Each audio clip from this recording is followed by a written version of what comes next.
3 రోజుల దుబాయ్ పర్యటన ముగించుకొని ఏపీ సీఎం చంద్రబాబు స్వదేశానికి తిరుగు ప్రయాణమయ్యారు.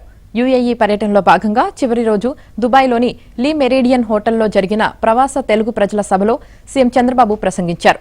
జన్మభూమి, కర్మభూమి ఈ రెండింటిని ప్రతి ఒక్కరూ గుర్తుపెట్టుకోవాలని, ఏ దేశంలో ఉంటే ఆ దేశ కట్టుబాట్లను, రాజ్యాంగాలను గౌరవించాలని, అదే సమయంలో అందరం కలిసి జన్మభూమి రుణం తీర్చుకోవాలని పిలుపునిచ్చారు. ప్రపంచంలో ఎక్కడికి వెళ్లినా అక్కడ తెలుగువారు ఉండాలన్నది తన కోరికగా పేర్కొన్నారు.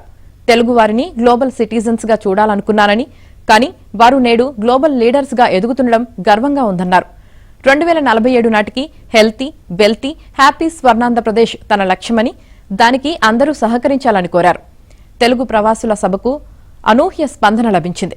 గల్ఫ్ నలుమూలల నుంచి భారీ సంఖ్యలో వారు తరలివచ్చారు.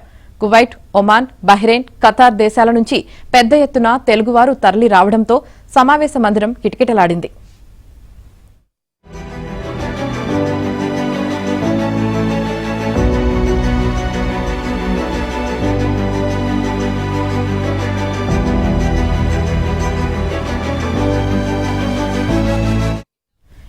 యుఏఈ విదేశీ వాణిజ్య మంత్రి తానీ బిన్ అహ్మద్ తోనూ చంద్రబాబు బృందం సమావేశమైంది.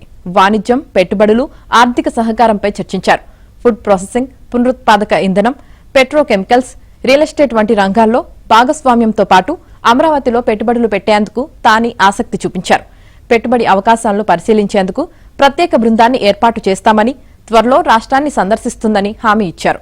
Dubai virtual assets regulatory authority managing director Deeparaja కార్బన్తో, crown LNG CEO Swapan Kataria, Tristar group CEO Eugene Main, Aster group వ్యవస్థాపకుడు డాక్టర్ ఆజాద్ ముపెన్తోనూ చంద్రబాబు సమావేశాలు నిర్వహించారు. ఏపీలో అంతర్జాతీయ స్థాయి వైద్య సదుపాయాల కల్పనకు పెట్టుబడులు పెట్టేందుకు ఆస్టర్ గ్రూప్ సానుకూలంగా స్పందించింది.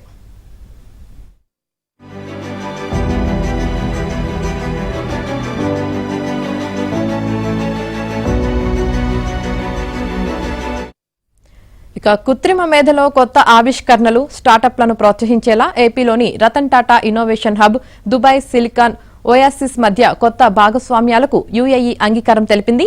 సీఎం చంద్రబాబు శుక్రవారం దుబాయ్లో యూఏఈ ఆర్థిక వ్యవహారాలు, పర్యాటక మంత్రి అబ్దుల్ బిన్ తౌక్ అల్ మరీతో సమావేశమయ్యారు.